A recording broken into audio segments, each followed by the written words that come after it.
নবম জাতীয় বেতন কমিশনের প্রতিবেদনের আলোকে নবম পে স্কেলের গেজেট প্রকাশ ও বাস্তবায়নের এক দফা দাবিতে সমাবেশ করেছেন সরকারি কর্মচারীরা।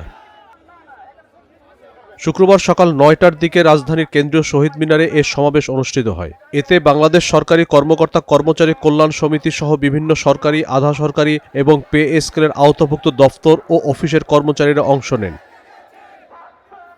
আন্দোলনরত নেতারা জানান, দাবির বিষয়ে সরকারের পক্ষ থেকে কোনো দৃশ্যমান অগ্রগতি না থাকায় সারা দেশে একযোগে কর্মবিরতি পালন করা হয়েছে।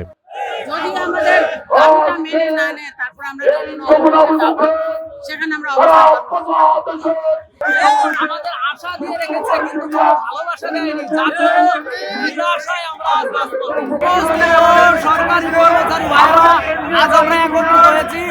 আমরা আমাদের দাবি আদায়ে অঙ্গীকারবদ্ধ। আমরা আমাদের স্লোগান তুলেছি, ভাত দে, কাপড় দে, নইলে। সরকার ৩১ জানুয়ারির মধ্যে নবম জাতীয় বেতন কমিশনের গেজেট প্রকাশ করবে বলে প্রত্যাশা করা হয়েছিল, কিন্তু নির্ধারিত সময়ের মধ্যে গেজেট প্রকাশ না হওয়ায় কর্মসূচি আরও জোরদার করা হয়েছে। মোস্তাফিজুর রহমান, নয়াদিগন্ত।